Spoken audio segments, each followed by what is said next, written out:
8-9 నేనైతే దేవుని మందిరంలో పచ్చని ఒలీవ చెట్టు వలెనున్నాను. నిత్యము దేవుని కృపయందు నమ్మిక ఉంచుచున్నాను. నీవు దాన్ని నెరవేర్చితివి గనుక నేను నిత్యము నిన్ను స్తుతించెదను. నీ నామము నీ భక్తుల దృష్టికి ఉత్తమమైనది. నేను దాన్ని స్మరించి కనిపెట్టుచున్నాను. దేవుని మందిరంలో నేనైతే పచ్చని ఒలీవ చెట్టు వలె ఉన్నాను. నిత్యము దేవుని కృపయందు నమ్మిక ఉంచుచున్నాను అంటున్నారు భక్తులు. ప్రార్థన చేసుకుందామండి. చిన్న పల్లవి పాడుకుందాం. అంజూరపు చెట్టు అకాల ఫలములు పక్వానికి రాక రాల్చుచున్నది. సిద్ధిలో నూనె కారుచున్నది. పరిశుద్ధత లేక ఆత్మదీపము. అంజూరపు చెట్టు అకాల ఫలములు పక్వానికి రాక రాల్చుచున్నది.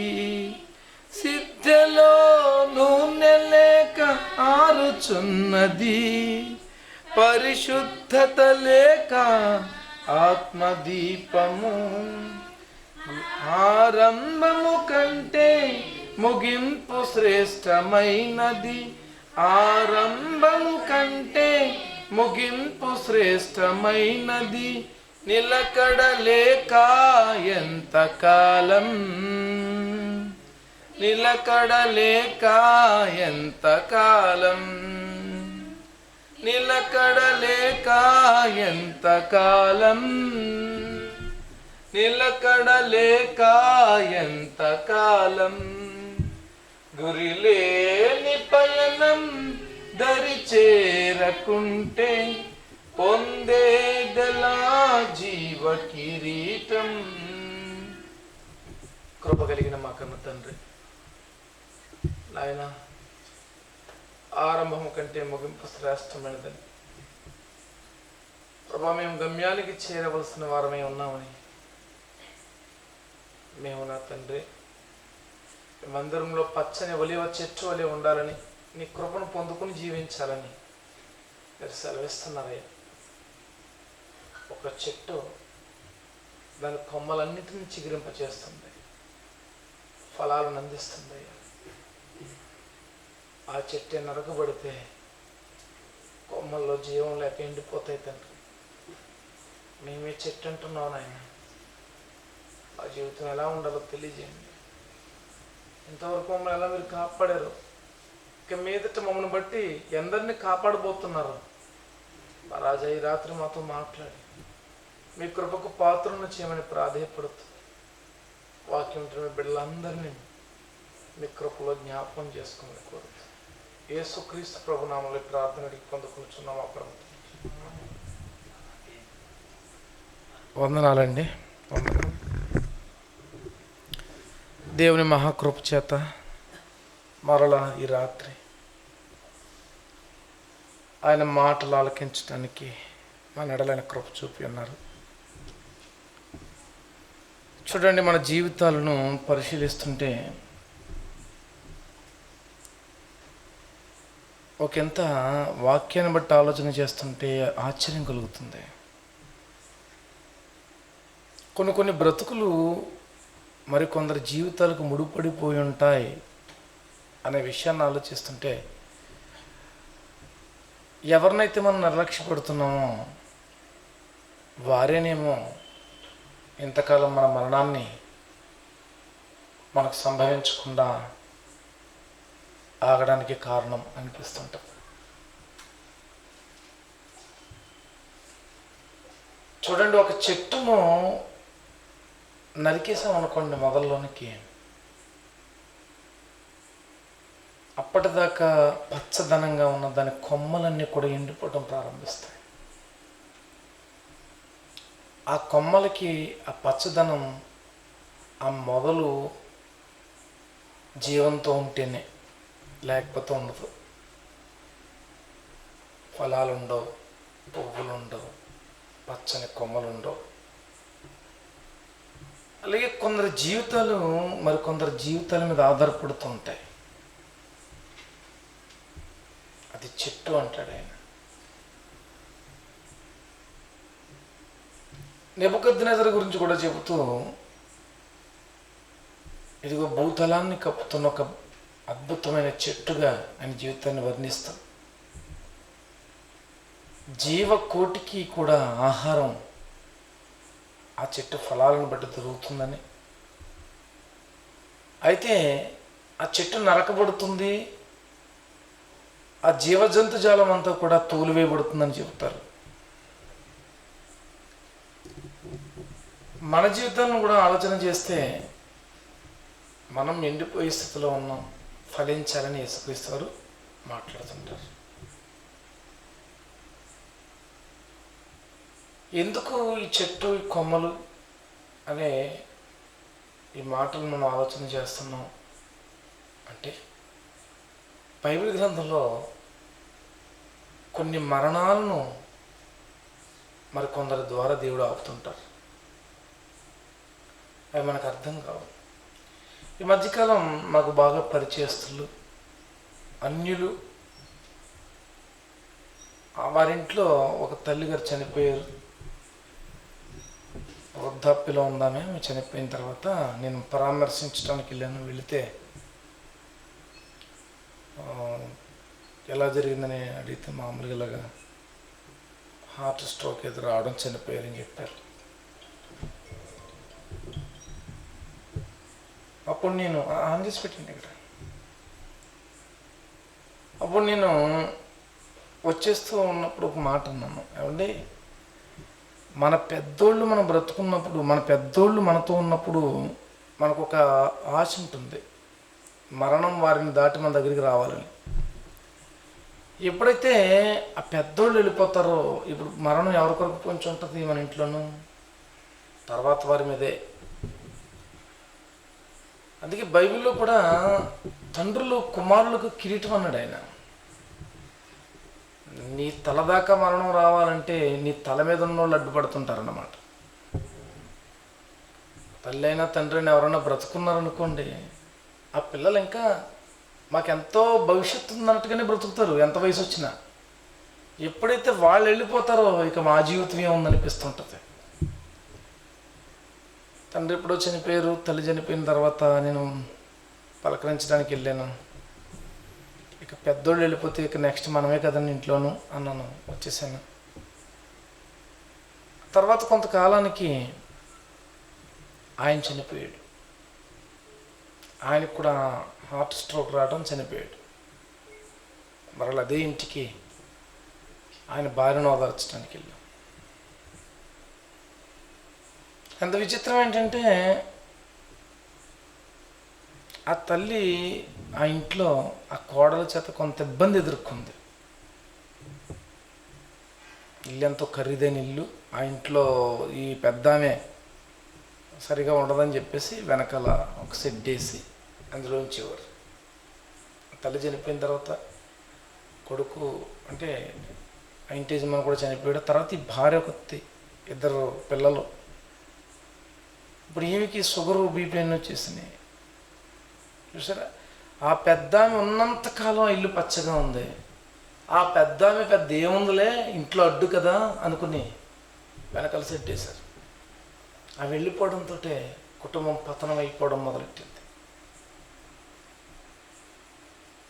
ఈ మాటలు వింటుంటే మనకి ఒకంత భయం కలుగుతుంటుంది. ఏంటి ఇలా కూడా ఉంటుందా? అవును, బైబిల్ కూడా అదే చెప్తుంది. ప్రియమైన వాళ్ళారా, బైబిల్ గ్రంథాన్ని మనం ఆలోచన చేస్తే కొందరి మరణాలు కొందరి మీద ఆధారపడుతూ ఉంటాయన్నమాట. ఉదాహరణకి ఒక్క ఉదాహరణ చూద్దాం. ఇస్సాకు బహు వృద్ధుడైపోయి ఉన్నారు. చివరికి ఆయనకి మందదృష్టి వచ్చింది, కళ్ళు కూడా సరిగా కనిపించట్లేదు. ఎదురుగా మనిషి వెళ్ళినా ఎవరో చెప్పలేడు ఆయన. అలాంటి పరిస్థితుల్లో ఒకరోజు ఏశావుని పిలిచాడు ఆయన, పెద్ద కొడుకు. ముద్దుల బిడ్డ, నాన్న నువ్వు వేటకెళ్ళి నాకు భోజనం సిద్ధం చేసి నన్ను ప్రేమిస్తే నేను నిన్ను దీవిస్తాను అని చెప్పినప్పుడు అలాగే నాన్నని వేటకెళ్ళి వచ్చేలోపు చిన్న కొడుకు యాకోబు గారు పెద్ద కొడుకులాగా మారు వేషం వేసుకొని వచ్చి తండ్రి దగ్గర ఉన్న దీవెన పట్టుకుపోయాడు. ఆ తర్వాత పెద్దోడు వచ్చాడు, నాన్న లేచి భోజనం చేయండి అంటున్నాడు. ఇదేంట్రా ఇప్పుడే కదరా వచ్చావంటే, ఇప్పుడు నేను రావడం ఏంటి, పొద్దున్న వెళ్ళాను, ఇప్పుడు దాకా నాకు ఏమీ దొరకలేదు, ఇప్పుడు ఇంత సమయం అయిపోయింది వేటాడి తెచ్చేటప్పటికి అంటే, మరి ఇందాక వచ్చినాడు ఎవడు అంటే పెద్దోడికి అర్థమైంది తమ్ముడు వచ్చాడని. నన్ను ఇప్పటికే 2 సార్లు మోసగించాడు. మనం చాలా బాధపడిపోతుంటాడు, ఏడుస్తాడు. ఆ ఏడుపులో తమ్ముడిని చంపేద్దామా అనిపించింది అన్నకి. కానీ ఒకటి ఆలోచించాడు, ఇదిగో మా నాన్న ఇప్పటికే చూపు లేకుండా ఉన్నాడు, మా నాన్న చూపు లేకుండా ఉన్నాడు, ఇంకెంతకాలం బ్రతుకుతాడులే, ఇతను ఉండగా వాడిని చంపేస్తే తండ్రి కదా ఎంతైనా బాధపడతాడు, పెద్దోడు చిన్నోడిని చంపేస్తే బాధపడతాడు కదా మరి, అందుకని ఇతను చనిపోయిన తర్వాత చంపేద్దాం అనుకుంటాడు. నాన్న చనిపోయిన తర్వాత తమ్ముడిని చంపేస్తాడట అన్న. చూడండి ఆ మాటలు చూద్దాం. ఆదికాండం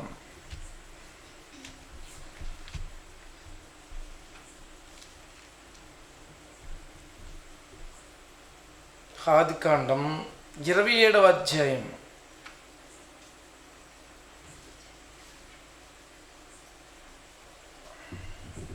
41వ వచనం.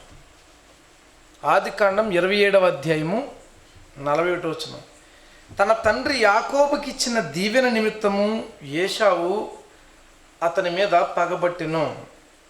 మరియు ఏశావు, నా తండ్రిని గురించిన దుఃఖ దినములు సమీపంగా ఉన్నవి, అంటే చనిపోయే దినాలు వచ్చేసిన దగ్గరికి.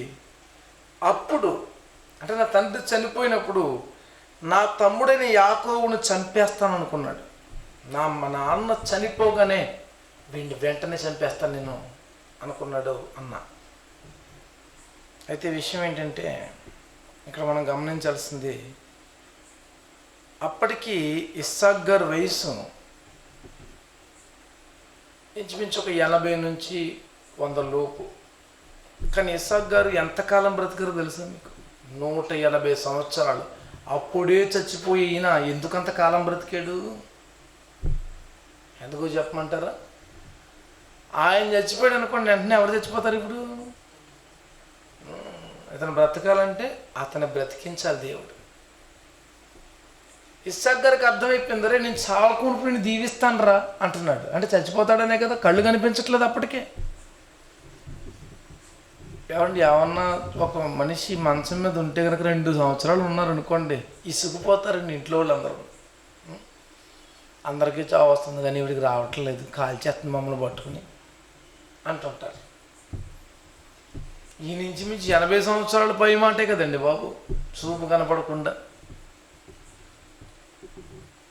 ఎందుకు బ్రతుకుతారంటారు కొంతమంది అలాగా? వాళ్ళు చచ్చిపోతే ఇంట్లో చచ్చిపోయేవాళ్ళు ఉంటారు కాబట్టి వాళ్ళని చావకుండా వీళ్ళు కాపాడాలి. ఇప్పుడు ఇస్సాక్ గారు అంత పూర్ణాయుష్మంతుడై బ్రతికితేనే కానీ యాకోబు గారు బ్రతకడం, అన్న చేతిలో చచ్చిపోతాడు. ఇప్పుడు చూడండి, ఈయన వెళ్ళాడు పద్దనరాముకి, తండ్రి దీవించి పంపుతాడు, ఒరే జాగ్రత్తరా బాబు, చాలా జాగ్రత్తగా ఉండాలి, మీ తాత ఉన్నాడే అబ్రహాం మామూలుడు కాదు. ఎవరు? ఇస్సాక్ గారు చెప్తున్నాడు. మా అమ్మ సారమ్మనే కాకుండా హాగరమ్మను కూడా చేసుకుని కెతూరమ్మను కూడా చేసుకుని 3 పెళ్ళిళ్ళు చేసుకున్నాడు మా నాన్న. మీ తాత ఎన్ని తిప్పలు పడ్డాడో నీకు తెలియంది కాదు.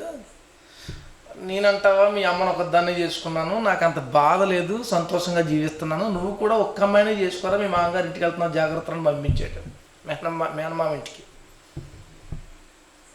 తాతను మించిపోయి 4 పెళ్ళిళ్ళు చేసుకున్నాడు. అక్కడికి వెళ్ళిన తర్వాత 4 పెళ్ళిళ్ళు చేసుకుని 12 మంది కొడుకులను కానీ కూతురునవుదాన్ని కానీ తిరిగి వస్తున్నాడు. ఈయన బాగానే ఉంది, బాగా డెవలప్ అయ్యాడు.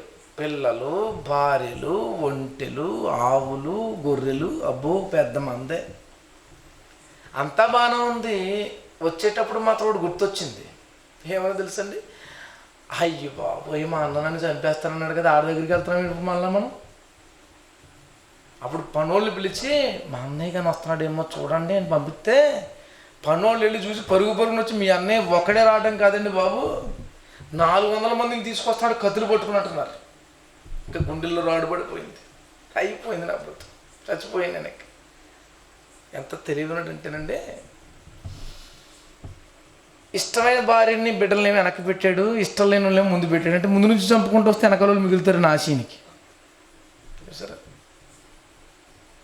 దాసీలనే పిల్లల్ని ముందు పంపుతున్నాడు, లేయాని పిల్లల్ని ముందు పంపుతున్నాడు, వెనక్కి మాత్రం తను ప్రేమించిన రాహేల్ని పిల్లల్ని ఉంచాడు.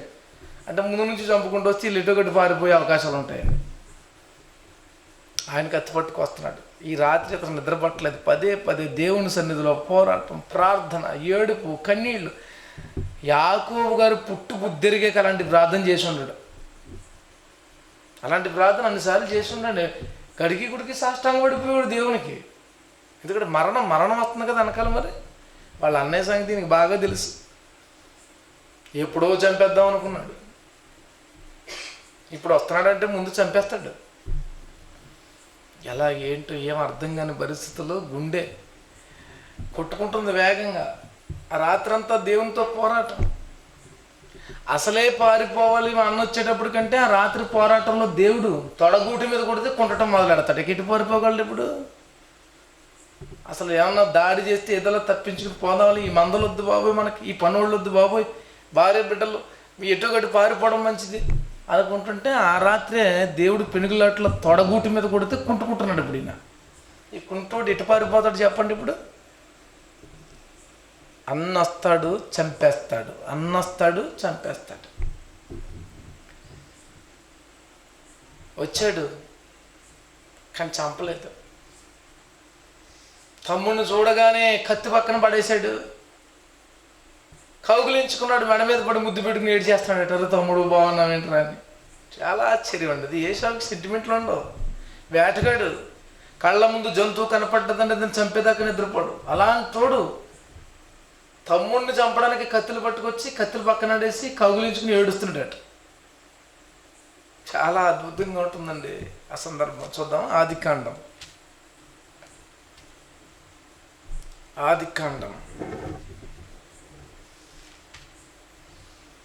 32వ అధ్యాయం.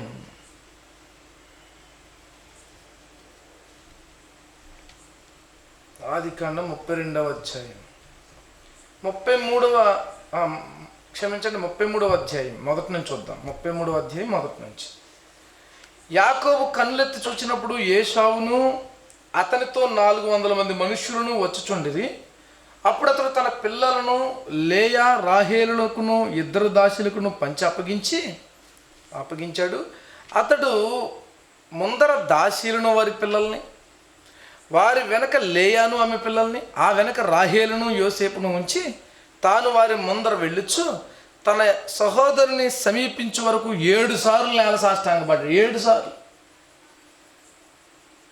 ఆ వచ్చేవాడి దగ్గరికి ఇక్కడి నుంచి వెళ్ళడానికంటే 7 సార్లు మధ్యలో ప్రార్థన చేశాడు ఈయన. ఎందుకంటే కత్తిని పట్టుకొస్తాడు 400 మందితోటి.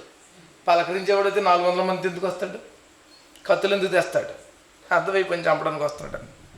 అప్పుడు ఏం జరిగిందో చూడండి. అప్పుడు ఏశావు అతన్ని ఎదుర్కొన్న పరిగెత్తి, ఎవరు పరిగెడుతున్నారు ఇప్పుడు?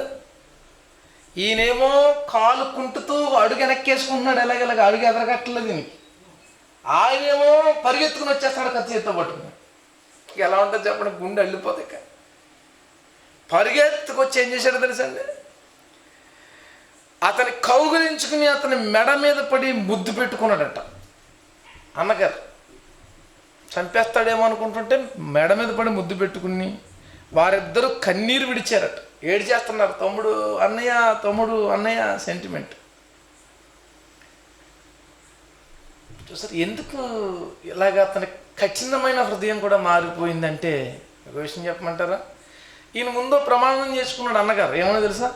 నాన్న చనిపోవాలి, అప్పుడు నీ పని చెప్తాను అన్నాడు. నిజంగానే చచ్చిపోయాడు అనుకోండి, నేను చంపేద్దుడు. విషయం చెప్పమంటారా? పెళ్ళికానోడు వెళ్ళి 4 భార్యని పెళ్లి చేసుకుని 13 మంది పిల్లల్ని కానీ తిరిగి వస్తుంటే ఇంచుమించు 20 సంవత్సరాలు పోయిన తర్వాత కూడా అన్నగారు తమ్ముడిని చంపట్లేదంటే కారణం ఏంటి చెప్పమంటారా? నాన్న చనిపోలేదు ఇంకా. ఆ ముసలాయన అలాగే ఉన్నాడు. ఎవరిని కాపాడ్డానికి ఉన్నాడు చెప్పండి మీరు? ఇస్సాకు గారు అప్పుడే చచ్చిపోతాడు అనుకున్నారే, చివరి భోజనం, ఈ భోజనం చేసేసి నేను దీవించేసి నేను చచ్చిపోతానంటే మాట్లాడాడు. చచ్చిపోయాడా? చచ్చిపోతే యాకోబు బతుకుతాడా? బతకనిస్తాడా ఏశావు? తండ్రి చనిపోలేదు కనుకే తమ్ముడిని కౌగులించుకుని ముద్దు పెట్టుకుని ఏడిచి బాగున్నావా అంటే బాగున్నావా అనుకోవడం తప్ప, ఎత్తిన కత్తి కింద పడేసాడు తప్ప చంపలేదు. ఎందుకంటే మా నాన్న ఉన్నాడు, నాన్న ఉండగా తమ్ముడిని చంపకూడదు. అసలు ఇస్సాకు గారు ఆ రోజే ఆ భోజనం చేసి చచ్చిపోతానేమో అనుకున్నాడు కదా, మరి ఎందుకు చచ్చిపోలేదు? యాకోబు గారిని కాపాడడానికి ఇస్సాకు గారు బ్రతుకుండాలి. దేవుని ఉద్దేశం అది. అంటే కొందరి కొరకు కొందరిని దేవుడు బ్రతుకుంచుతాడన్నమాట. కొందరి కొరకు దేవుడు కొందరిని బ్రతుకుంచుతాడన్నమాట. మనకు అర్థం కావు ప్రభుడిని ఇవన్నీ. ఎందుకు అతను పోయిన తర్వాత ఈ కుటుంబానికి ఇంత నష్టం జరిగింది అంటే, ఇంతకాలం అతను బట్టి ఈ కుటుంబం అంతటినీ కాపాడారన్నమాట దేవుడు. అప్పుడు తెలుస్తుంటాయి నిజానిజాలు. అదే జరిగింది. ఇస్సాకు గారి దీర్ఘాయుష్య వెనకాల యాకోబు గారి జీవితం ముడిపడిపోయింది. చూస్తారా? ఇస్సాకు గారు ఒక చెట్టు అయితే, యాకోబు గారు ఏసావు గారు కొమ్మలైతే, యాకోబు అనే కొమ్మ విరిచివేయబడకుండా ఉండాలంటే చెట్టు నరికివేయబడకుండా ఉండాలి, నరకబడకూడదు. అది ఇస్సాకే గనక చనిపోయి ఉంటే యాకోబు కూడా మరణంలోకి వెళ్ళిపోతాడు. అందుకే ఫరో గారు అడుగుతారు యాకోబు గారు, నీవు జీవించిన సంవత్సరాలు ఎన్ని అంటాడు ఆయన. నీవు జీవించిన సంవత్సరాలు ఎన్ని అనగానే, నా జీవితకాలం చాలా చిన్నది, మా పితరులు జీవించినంతకాలం నేను జీవించలేకపోయాను అంటుంటాడు. నేను యాత్ర చేసిన దినాలు చాలా తక్కువ అంటుంటాడు. మరి ఎందుకు వాళ్ళ నాన్నగారికి అంత ఆయుష్? అబ్రహాం గారి కంటే ఎక్కువ కాలం బ్రతకడండి ఆయన, 180 సంవత్సరాలు. ఎందుకు అంటే ఇదిగో వెనక యాకోబు గారి జీవితం ముడిపడిపోయింది. తర్వాత ఎప్పుడో ఈ పిల్లలు పెద్దలు అయిపోయిన తర్వాత అప్పుడు ఇస్సాకు గారు చనిపోతే అన్నదమ్ములు ఇద్దరు వచ్చి సమాధి కార్యక్రమం చేస్తారు ప్రేమతో. పగలు చల్లారిపోయినాయి. చూడండి, చాలా కుటుంబాలు ఉంటుంటాయి, తల్లిదండ్రులు ఉన్నంతకాలం, తండ్రి ఉన్నంతకాలం అన్నదమ్ములు కలిసి ఉంటూ ఉంటారు. వాళ్ళు చనిపోయిన తర్వాత ఆ కార్యక్రమం రోజున గొడవలు అవుతుంటాయి ఇద్దరికి. తేల్చేయండి, ఇప్పుడే తేల్చేయండి, వాడితో పడదండి అంటుంటారు. మరి పెద్ద ఆయన బ్రతుకుంటే ఎందుకు అనలేదు ఈ మాట? అనలేరు. ఇస్సాకు గారు యాకోబు గారి ప్రాణరక్షణ కొరకు బ్రతికిన వాడని చెప్పొచ్చు. ఇంతేనా సందర్భం అంటే ఇంకా చాలా ఉన్నాయి. ఈ కోణంలో ఆలోచించి చూడండి, బైబిల్ మీకు ఎన్నో సందర్భాలు కనిపిస్తుంటాయి. యేసుక్రీస్తు వారు చెప్పిన ఒక సందర్భం, అదే ధనవంతుడు లాజరు సందర్భం. అక్కడ రాయబడిన మాట ఒకటి చదివితే మనకి ఒకంత ఆశ్చర్యం కలుగుతుంది. చూద్దాం. లూకాసు వార్త 16వ అధ్యాయం.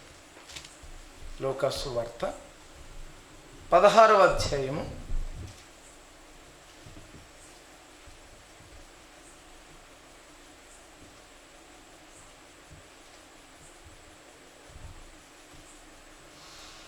ధనవంతుడు ఎంత గొప్ప జీవితాన్ని జీవిస్తున్నాడు, లాజరు ఎంత పేదరికాన్ని అనుభవిస్తున్నాడో చెబుతూ 19 నుంచి, ధనవంతుడు ఒకడు ఉండెను, అతడు ఉదారంగు బట్టలు సన్నపునార వస్త్రాలు ధరించుకుని ప్రతిదినము బహుగా సుఖపడుచుండువాడు. ప్రతిదినం సుఖపడుతున్నాడు అట. అప్పటికి ఎన్ని దినాలు సుఖపడుతున్నాడు రాశారా? చెప్పలేదు. ప్రతిదినం సుఖపడుతూనే ఉన్నాడు.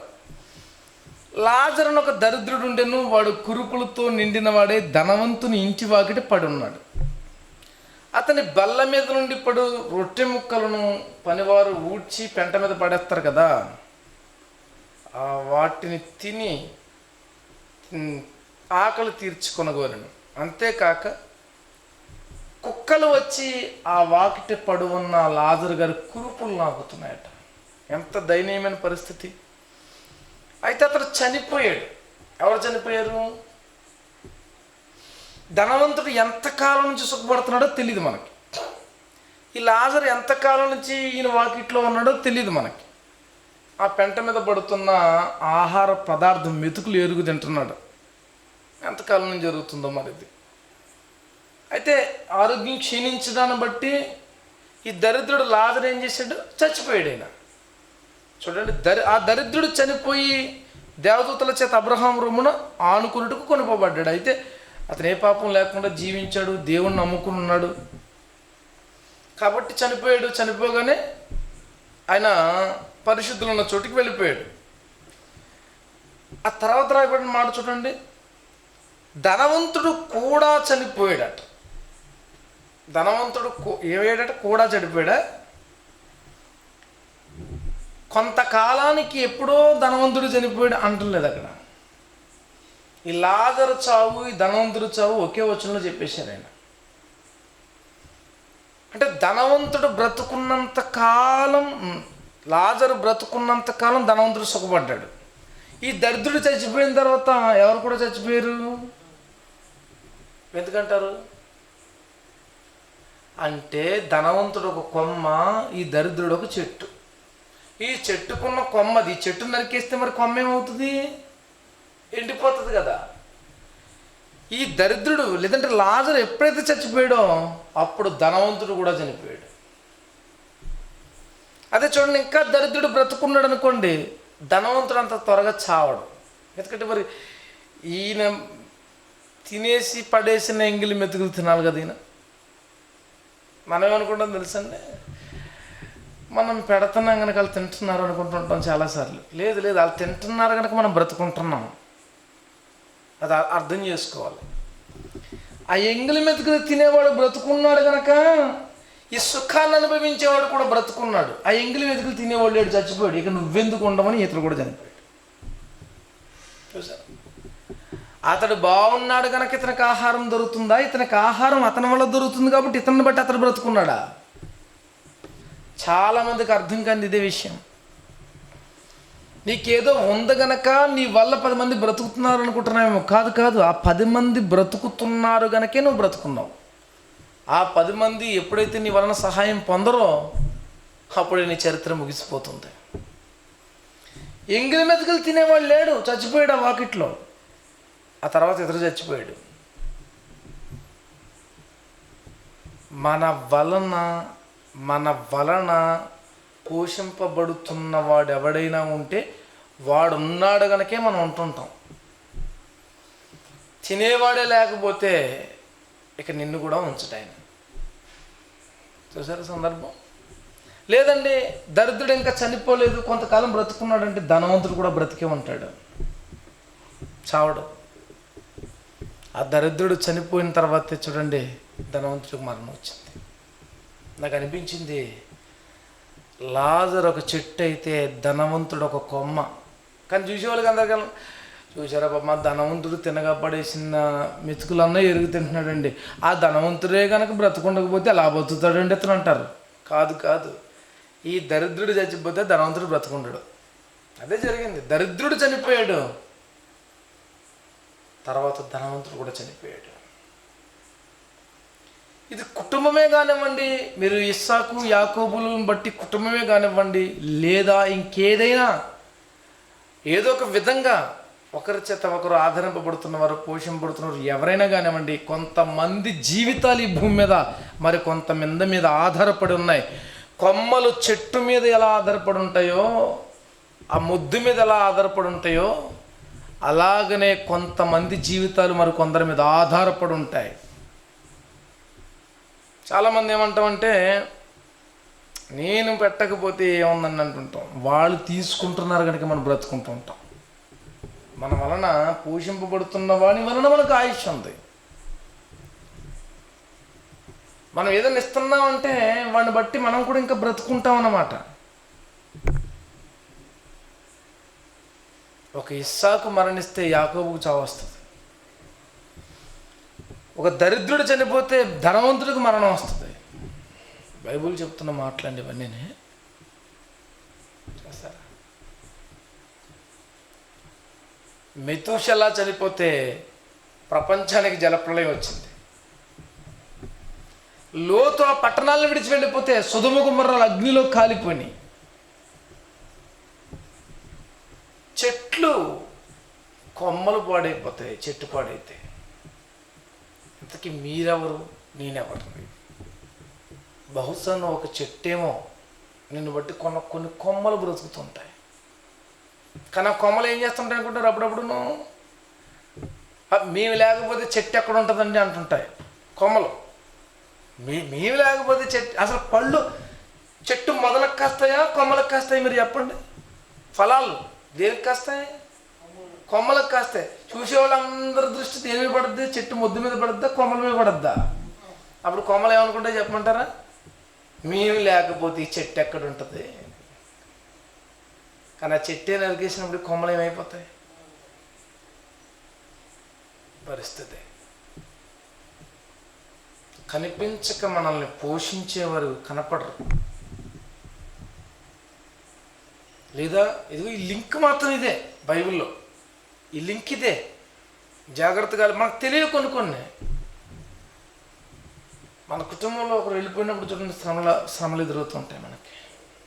మరణించినప్పుడు నాకు ఆ కుటుంబాన్ని చూస్తే చాలా బాధ వేసిందండి.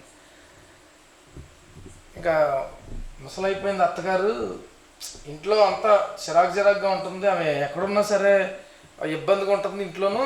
అసలు ఏసీ పెట్టించుకున్నాం, వాళ్ళు డబ్బులు ఖర్చు పెట్టి ఇల్లు కట్టించుకున్నాం, ఆ గోడలకేమో ఆల్టెక్ పెయింట్లు ఎన్ని ఉన్నాయి, ఈవిడ ఎక్కడ ఎలా కుదురుతుంది ఏంటండి? అవి అమ్మగారికి షెడ్ వేద్దామండి, షెడ్లో ఉంటుందండి అంటే, భర్త ఏమంటాడండి పాపం, భార్య మాట కాదన్నాడు కదా, సరే అన్నట్టు. వాళ్ళకి అర్థం కాలేదు ఆమె వల్ల ఈ కుటుంబం ఇలా ఉందన్న సంగతి. ఏదో ఆమెకి వండి పెట్టేసుకున్నంత పెట్టేసేవారు. ఆవిడ నిజంగా ఎవరిని పలకరించడానికి కూడా ఉండేది కదా, ఒంటరిగా బ్రతుకుతూ కుమిలిపోయి బాధతో చనిపోయింది. ఆమె చనిపోయిందో లేదో సంవత్సరం తిరగలేదు, కుటుంబం పతనం అయిపోయింది, యజమాని వెళ్ళిపోయాడు. ఎందుకు జరుగుతుంటే ఇలాగా? మనకు తెలియదు. చెట్టు ఏదో కొమ్మేదో మనం చెప్పలేము. కానీ చూడండి, ఆ చెట్టు నరకబడినప్పుడు కొమ్మలన్నీ కూడా ఎండిపోవడం ప్రారంభిస్తాయి. యేసుక్రీస్తు వారి గురించి చెప్పబడిన మాట ఏంటంటే, యెషయి మొద్దు నుంచి చిగురు పుట్టును, అంకురము ఫలించి ఎదుగును. ఈరోజు ఆయన నమ్మిన మనమంతా కొమ్మలం అయితే ఆయన ఒక చెట్టు. అయితే విషయం ఏంటంటే, ఈ లోకం నుంచి అయినా వెళ్ళిపోయారు, ఈ లోక పాపులు ఆయన సిలువేశారు. ఈ కొమ్మలమైన మనం కూడా త్వరలోనే ఈ లోకాన్ని విడిచిపెట్టవలసిన వారమై ఉన్నాం. కానీ ఈ లోపుగానే మన ఫలాలను 10 మందికి అందించగలగాలి. అలాగే ఈ లోకంలో బ్రతుకుతున్న మనల్ని కూడా దేవుడు ఒక చెట్టులా గుంచి మనతో ఉన్నవారు, మన కుటుంబం వారిని కొమ్మలుగా చేసి వృద్ధిపరుస్తుంటాడు అన్నమాట. కొంతమంది ఇంట్లో పిల్లలు తల్లిదండ్రులు లెక్క చేయరు, కొంతమంది తల్లిదండ్రులు పిల్లల్ని పట్టించుకోరు. అయితే నేను అంటున్నాను, ఆ పిల్లల చెట్టు ఈ పెద్దల చెట్టు మొత్తానికి ఎవరో ఒకరు చెట్టు, మిగతా వారు కొమ్మలు ఉంటారు. అది నరకబడిన తర్వాత కానీ అర్థం కాదు, ఇంతకాలం నేను ఎలా ఎందుకు ఉండగలిగాను? ఆ చెట్టు ఎవరో ఇంటికి వాళ్ళు ఎవరో మూలన ఉంటుంటారు, అది పట్టింపు ఉండరు, వాళ్ళే చెట్టు. వాళ్ళని బట్టి కొమ్మలన్నీ క్షేమంగా ఉంటాయి. కొంతమంది వల్ల శ్రమలు వస్తుంటాయి, వారి పరిస్థితి బాగోదు, వారి జీవితం బాగోదు. మరి కొందరు చూడండి, మనం ముందుకు రావడానికి కూడా భయపడుతుంటారు. వాళ్ళ వల్ల మనం బ్రతుకుతున్నాం. కానీ సమాజానికి కానీ మనకు కానీ ఈ ఆలోచన రాదు ప్రియమైన వల్ల. అలాగే ఈరోజు చూడండి, క్రైస్తవుడు పరిస్థితి ఎలా ఉంది? వీడు ఎందుకు క్రైస్తవుడు మాకు ఇక్కడ అడ్డు అనుకుంటున్నారు చాలామంది. ఆ క్రైస్తవునే లేకుండా చేస్తే సమాజం ఏమైపోతుందో తెలుసా మీకు? నశించిపోద్ది. ఎందుకంటే క్రైస్తవుడైన వాడు చెట్టు. ఆ చెట్టు ఫలభరితంగా ఉంటేనే కొమ్మల్లాగా, ఆకుల్లాగా, కాయల్లాగా ఉన్న సమాజం అంతా కూడా పచ్చగా ఉంటుంది. ఈ మాటలు జాగ్రత్తగా ఆలోచించగలిగితే ఈ రాత్రి నీవు కూడా ఒక చెట్టువే. ఆకు వాడక తన కాలం ముందు ఫలమిచ్చే చెట్టు వలే ఉండాలంటాడు ఆయన మనల్ని. నువ్వు నేను చెట్టు అయితే మనకు తెలియని కొమ్మలు మనల్ని బట్టి పచ్చగా ఉంటాయి. కానీ ఆ కొమ్మలు ఏమంటుంటాయంటే మధ్య మధ్యలో నువ్వు లేకపోతే ఏంటంట, నా వల్లే నువ్వు ఆధారపడుతున్నావు అంటుంటా, హేళన చేస్తుంటాయి. అయినా సరే ఓర్చుకుంటూ ఉంటే ఏదో ఒక రోజు నిజం బయటపడుద్ది, ఏదో ఒక రోజు నిజం పడుద్ది. అప్పుడు తెలుస్తుంది అన్నమాట. మనకంటే పెద్దవాళ్ళు కానీ, మన ఇంట్లో భక్తి పరులు కానీ, భక్తి కలిగి అనవసరమైన వ్యర్థమైన మాటలు మాట్లాడకూడదు. మన స్టేటస్ ఏంటి, మనం ఎక్కడున్నాం, మనం ఏ మాట మాట్లాడాలి, నా బ్రతుకు గురించి నాకు అవగాహన ఉండాలి, మీ బ్రతుకుల గురించి మీకు అవగాహన ఉండాలి. ఎదుటివారిని నిందించడం అనేది చాలా పెద్ద పొరపాటు. అది అస్సలు మనం చేయకూడదు. అది నీకు ఏమైనా కష్టం వస్తే నీకు కష్టం గురించి దేవునికి చెప్పుకోవాలి. ఎదుటోళ్ళని ఏదో వాళ్ళు అలాగే ఎక్కడ కూడా పనికిమాలిన మాటలు మాట్లాడకూడదు. మనం అలా మాట్లాడితే నీ వల్ల చాలా నష్టం. ఆ చెట్టు నరకబడేది నీ వల్లే, నా వల్లే. అలా ఉండకూడదు. అసలు చాలా పద్ధతిగా ఉండాలి. దేవుని ఎడల భయభక్తులు కలిగి నీ ఇంటి ఎవరున్నారో వాళ్ళ చెప్తున్నాను, వారే చెట్టు. ఇప్పుడు చూడండి, చివరికి ఒక విషయం చెప్తాను. ఇస్సాకు గారు చెట్టు అని ఎందుకు చెప్తున్నానంటే ఆయన ప్రార్థనాపరుడు. అసలు ఏసావు యాకోబులు ఇద్దరు కూడా ఆయన గర్భవాసన పుట్టడానికి కారణం ఆయన చేసిన ప్రార్థన. ఆయన చేసిన ప్రార్థన. భార్య గొడ్రాలు పెళ్లి చేసుకుని 20 సంవత్సరాలు అయింది. 40 ఏళ్ళకి పెళ్లి చేసుకున్నాడు, 60 సంవత్సరాలు వచ్చినాయి, పిల్లలు లేరు. అప్పుడు ప్రార్థన చేస్తాడు, ప్రభువా కనికరించండి, మా గర్భవాసాన్ని బిడ్డలను దయచేయండి అనగానే అప్పుడు భార్య గర్భవతి అవుతుంది. గొప్ప ప్రార్థన పరుడైన, పెళ్లి కాకముందే పొలాలంట వెళ్ళి ధ్యానించేవాడు దేవుణ్ణి. అలాంటి గొప్ప ప్రార్థనా పరుడు చెట్టే.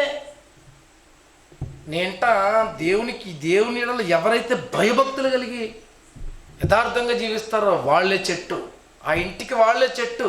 ఆ చెట్టు నరికి చూడండి, ఆ కుటుంబం అంతా పాడైపోద్ది దెబ్బతో. అంతే. నువ్వు తండ్రిగా యజమానిగా ఉన్నావా? నీ ఇంట్లో నీవే ప్రార్థన పరుడు, అందరికంటే త్వరగా లేచేది అయితే నువ్వు చెట్టు. నిన్ను బట్టే కుటుంబం పోషించబడుతుంది. అఫ్కోర్స్ నువ్వు ఏమి సంపాదించినోడువేమో నాకు తెలియదు మరి, అయినా సరే నిన్ను బట్టే ఆ ఇంట వాక్యం వినబడుతుందంటే నిన్ను బట్టి నువ్వు చెట్టు. లాజరు వ్యాపకం ఏముంది చెప్పండి? ఎప్పుడు దేవుని ఆలోచనలతో బ్రతికేవాడు కనుక మరణిస్తే దేవదూతలు వచ్చి తీసుకెళ్తున్నారండి. ఒక అబ్రహాం గారు చనిపోయినప్పుడు చెప్పలేదు ఈ మాట. ఒక ఇస్సాకు గారు, యాకోబు గారు భక్తి పరులు చనిపోయినప్పుడు దేవదూతలు వచ్చి వారిని తీసుకెళ్లారన్న మాట చెప్పలేదు. కానీ ఒక తినడానికి గతి లేక ధనవంతుడు ఇంటి వాకటి పడి ఎంగిలి మెతుకులు ఏరుకు తినగోరుతున్నా ఆ బీదవాడు చచ్చిపోతే రాయబడిన మాట ఏంటంటే దేవదూతల చేత ఆయన ఆత్మ అబ్రహాము రొమ్మున అనుకోవడానికి వెళ్ళిపోయిందంటే ఆయన భక్తిపరుడు. అందుకే ధనవంతుడు కూడా ఏమడుగుతాడంటే, తండ్రివైన అబ్రహామా, ఆ లాజరును పంపించి నాకు ఇంకా 5 తమ్ముళ్ళు ఉన్నారు, వాళ్ళ దగ్గరికి వెళ్ళి చెబితే వాళ్ళు మారతారంటాడు. ఎందుకని ఇతనికి ఎంత నమ్మకం లేకపోతే లాజరు మీద అతను పంపించమంటాడు? అబ్రహామా ఒకసారి నువ్వు వెళ్ళి రావచ్చు కదా అనొచ్చు కదా. లేదు, ఈ లాజరు ఏమో అనుకున్నాను, అలా పడి ఉండి మూలుగుతుంటే ఏంటో తనలో తానే మాట్లాడుకుంటున్నాడు, పిచ్చోడైపోయినట్టున్నాడు, కురుపులు కదా, ఆరోగ్యం బాగలేదు కదా అనుకున్నాను. అదంతా ప్రార్థన అన్నమాట. తర్వాత అర్థమైంది,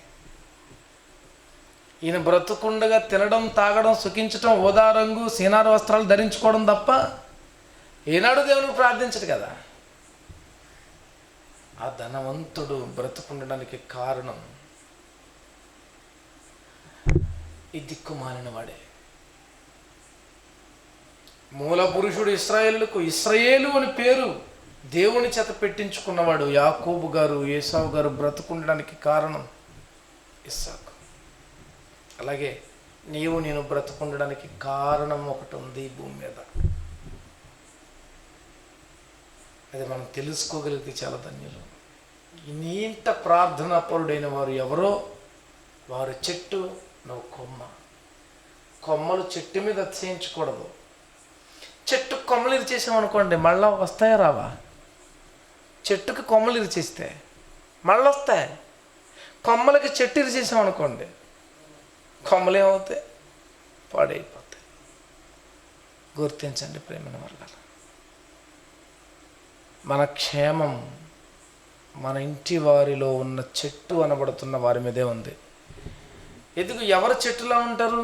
దావీదు గారు చెప్తున్నమాట ఎందాక కూడా మనం చూసుకున్నాం. చూద్దాం ఒకసారి. మొదటి కీర్తనలోనే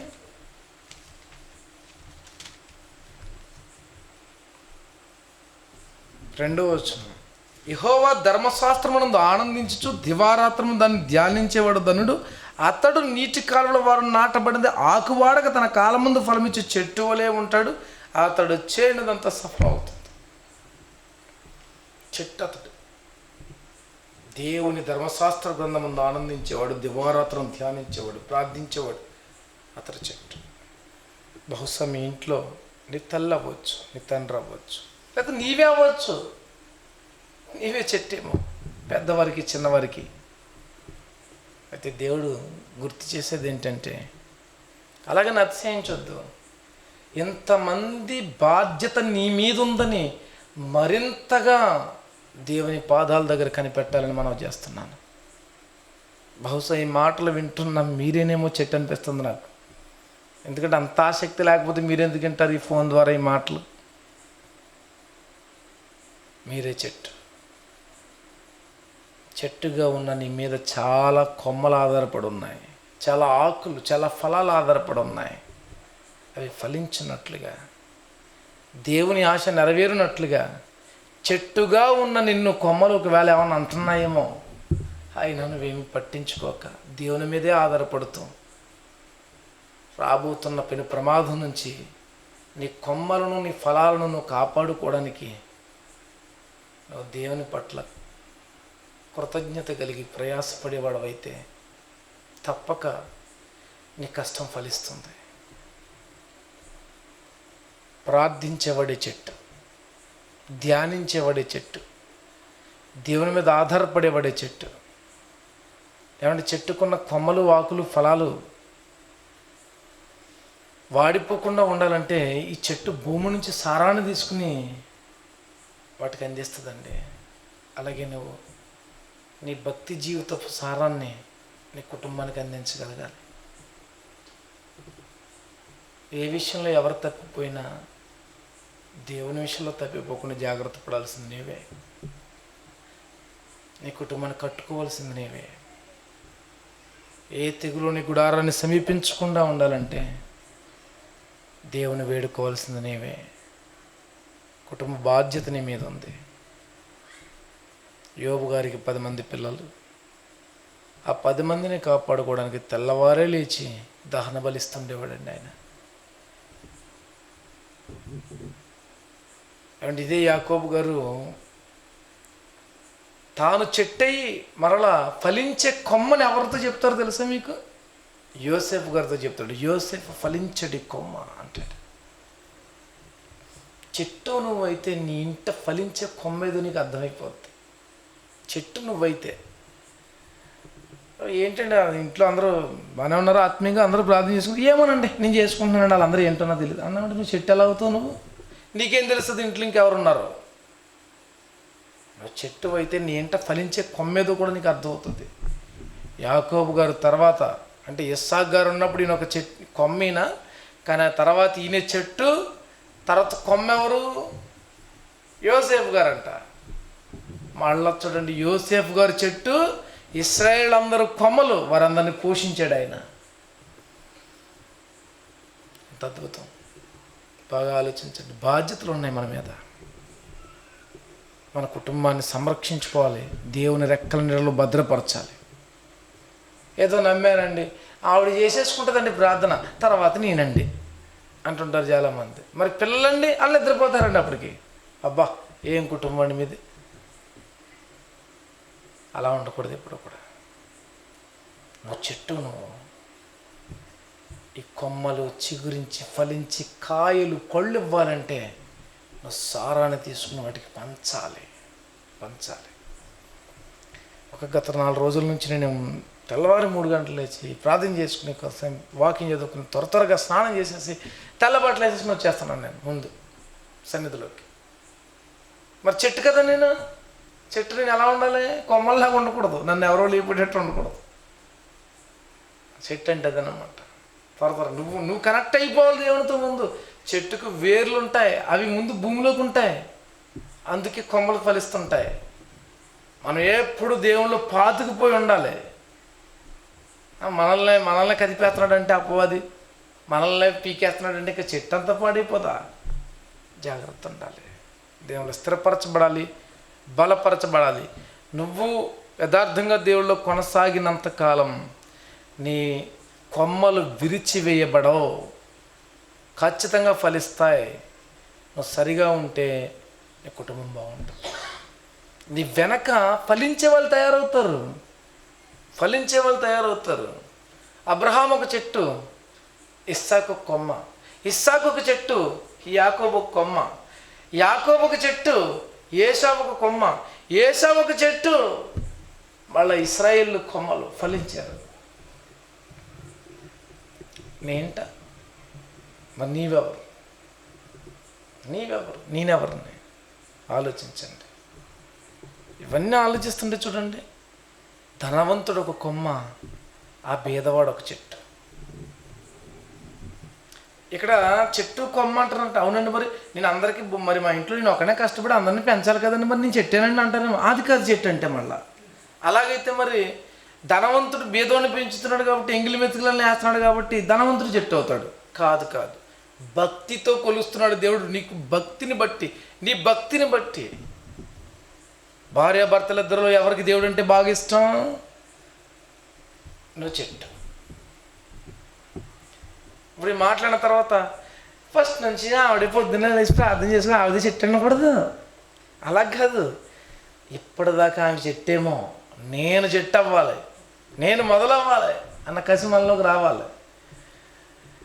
నేను మొదట్లో అన్యుని, నేను 20 సంవత్సరాలు నుంచి 19 సంవత్సరాల వరకు దేవుడు అంటే తెలిసిన మొదట్లో నామకార్థం. నాకు పెళ్ళైన తర్వాత అప్పుడు నా భార్య చెట్టులాగా ఉండేది ప్రార్థన కుటుంబంలో. అప్పుడు నేను పోటీ పడ్డాను, నేను చెట్టు అవ్వాలనుకోవడం మొదలుపెట్టి అందరికంటే ముందు లేవడం మొదలుపెట్టి నేను చెట్టు అయ్యాను. ఇప్పుడు చూసారా, నా కుటుంబంలో పెద్దవారు చిన్నవారు అందరూ కూడా దేవుళ్ళు ఉండగలుగుతున్నారు. అది ఫలించడం అంటే. నాదంతేనండి, నేను 9 గంటలకే చేసుకుంటాను ప్రార్థన అంతే. నువ్వు చెట్టు కాదు, కొమ్మ. నువ్వు ఆ కొమ్మ ఎప్పటికప్పుడు ఇరిగిపోతుంది, కంగారు పడకు. అందరికంటే ముందు నీ బాధ్యత ఇది. నువ్వు ఒక ఇంట్లో ఉంటున్నావంటే అందరి బాధ్యత నీదే. పెద్దవారేంటి చిన్నవారేంటి, అలర్ట్గా ఉండాలి. చాలామంది లేపుతున్నా లేవరట. అదేంటి మరి నాకు అర్థం కాదు. అప్పుడు అనుకుంటాను నేను, ఒక ఆయన ఒకసారి నేను మామిడి చెట్టు దగ్గరికి వెళ్తే మామిడి చెట్టు పైకి ఎక్కేసాడు. ఆయన ఎక్కేసి ఆ చెట్టు అంతా పరిశీలిస్తున్నాడు. ఏమంటే కాయలు లేవు కదా, ఎందుకు ఎక్కారని. ఎండిపోయిన కొమ్మలని ఇరిచేద్దామని అంటున్నాడు ఆయన. నువ్వు ఎండిపోయిన కొమ్మ అన్నమాట, లేపిన లేవు కదా మరి ప్రార్థనకి. అలా ఉండకూడదు. ఎలా ఉందాం అనుకుంటున్నాం దేవుళ్ళో? మనం దేవునితో ఉండకుండా ఎలా ఉందాం అనుకుంటున్నాం? దేవుడు నాటిన చెట్టు మనం కొమ్మలు, మళ్ళీ మనం చెట్టులు. మన కుటుంబాల విషయానికి వస్తే మనం వెళ్ళిపోయేటప్పటికే ఒక చెట్టు ఉండాలి మన కుటుంబంలో. ఇస్సాకు గారు మరణించేటప్పటికి యాకోబు ఒక చెట్టు అయ్యాడు. యాకోబు గారు మరణించేటప్పటికి యోసేపు గారు ఒక చెట్టు అయ్యాడు. నీవు మరణించేటప్పటికి నీ ఇంట్లో చెట్టు వస్తుందా? ఆలోచించండి. చెట్టు నరకబడిందంటే కొమ్మలు ఎండిపోతాయి. దేవుడు కుటుంబం అంతటిని పాడు చేయడానికి ఏం చేస్తాడంటే ముందు భక్తి పరులను లేపేస్తాడు ఆ ఇంట్లో. ఇంకంతే కుటుంబం అంతా పాడైపోద్ది. ఎందుకంటే ఆ కుటుంబం అంతటికి రక్ష కింద అతనే ఉంటాడు. ఈ మాటలు వింటున్నాం, మీ కుటుంబాలు కనుక వింటుంటే మీరు దయచేసి మరోలా భావించొద్దు. కానీ ఆలోచించండి, ఇది యథార్థం.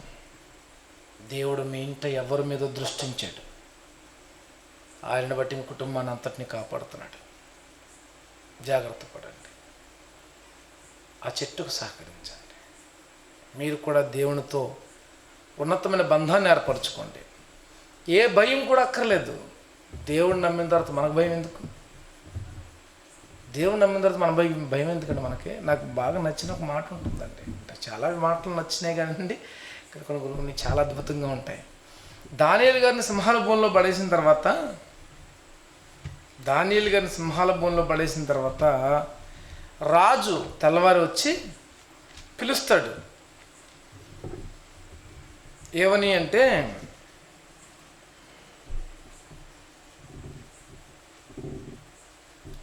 జీవము గల దేవుని సేవకుడైన దానియేలు, నిత్యము నీవు సేవించుచున్న నీ దేవుడిని రక్షింపగలిగినా అని అతను అడుగుతాడు. అందుకు దానియేలు గారు అంటారు, రాజు చిరకాలము జీవించునుగాక, నేను నా దేవుని దృష్టికి నిర్దోషినిగా కనబడితేనే గనుక ఆయన తన దూతనంపించి సింహములు నాకు ఏ హాని చేయకుండా వాటి నోళ్లు మూయించను అని చెప్తారు. అయితే రాజుగారు ఏం చెప్తాడంటే 23వ వచనం చాలా అద్భుతంగా ఉంటుందన్నమాట. రాజు ఇందుని గూర్చి అతి సంతోషభరితుడై దానియేలును గుహలో నుండి పైకి తీడిన ఆజ్ఞగా బంట్రోతులు దానియేలును బయటికి తీసిరి. అప్పుడు రాజుగారు ఇస్తున్న సాక్ష్యం చూడండి. అతడు తన దేవుని యందు భక్తి గలవాడైనందున అతనికి ఏ హానియు కలగలేదు. నీవు దేవుని ఎడల భక్తి గలవాడవైనా అయితే నీకు ఏ హాని కలగదని వాక్యం చెబుతుంది. ఒక రాజు చెబుతున్న మాట. అతడు దేవుని ఎడల భక్తి గలవాడైనందున అతనికి ఏ హాని కలగలేదు. నీవు దేవుని ఎడల భక్తి గలవాడైనందున నీకు ఏ హాని కలగదు. అది లేఖనం. బబులోను సంస్థానం అంతటిని రక్షించడానికి దేవుడు కారణం దానియేలు అనే ఒక చెట్టు. మాదీయ పారసికుల కాలం వరకు కూడా ఉన్నాడు. నీ కుటుంబం అంతా రక్షింపబడ్డానికి ఒక చెట్టు ఉంది. అది నువ్వు, మరి నీ కుటుంబంలో ఇంకెవరో, అది నువ్వు ఆలోచించాలి. ఆ చెట్టు నరకబడితే కొమ్మలు ఎండిపోతాయి, కుటుంబం నాశనం అవుతుంది. ఈ చెట్టు ఎప్పుడు నరకబడుతుంది? ఫలాలు ఇవ్వలేనప్పుడు. ఫలాలు ఎందుకు ఇవ్వదు? సరిగా సారం తీసుకోదు కనుక. అంతే కదా, సారం తీసుకోకపోతే ఏమవుద్ది? చెట్టు. నువ్వు ప్రభువు నుంచి, దేవుడి నుంచి సారం తీసుకో. ప్రార్థన ఇదొక సారం. వాక్య ధ్యానం, దేవునితో గడపటం నువ్వు చేసినప్పుడు నువ్వు సారవంతమైన దానిగా మారుతావు. నీ ఇంట ఫలాలు కనబడతాయి. నువ్వు లోక సంబంధమైన కొంచెం తెచ్చినా సరే నీ ఇంట్లో వాళ్ళు ఇంకా జరగొడతారు. అస్సలు అవకాశం ఇవ్వకూడదు. భక్తి కలిగిన జీవితాన్ని జీవిద్దాం. మన కుటుంబాలని, మన మీద ఇంకెవరైతే ఎక్కడెక్కడైతే ఆధారపడి ఉంటారో మరి ఈ చెట్టు మీద, వారందరినీ కాపాడుకుందాం. ఎందుకంటే కొంతమంది అంటుంటారు, మీ వాక్యాన్ని బట్టి మేము ఎంతో ఆత్మీయమైన ఎదుగుదలలోనికి వస్తున్నాం అంటారు. మంచిది, మీరు కొమ్మలు ఫలించాలి, మీరు ఫలించాలి. ఈ మాటలు వింటున్న మీరు ఆలోచించండి. దేవుడు ఈ రాత్రి మీతో మాట్లాడుతున్నారు. నీవు ఒక చెట్టువే కానీ నువ్వు నా మీద ఆధారపడితే మహావృక్షంగా మారుతావు. నువ్వు ఫలిస్తావు, అభివృద్ధి చెందుతావు, నీ కుటుంబం అంతటిని కాపాడుకుంటావు అంటున్నారు ఆయన. కాబట్టి మాటలు వింటున్న మీరు దేవుళ్ళు స్థిరులై ముందుకు సాగాలని, ఆకు వాడక తన కాలమందు ఫలమిచ్చే చెట్టులాగా ఉండాలని మనస్ఫూర్తిగా కోరుకుంటున్న మాటలు ముగిస్తున్నాను. ప్రార్థన చేసుకుంటాను.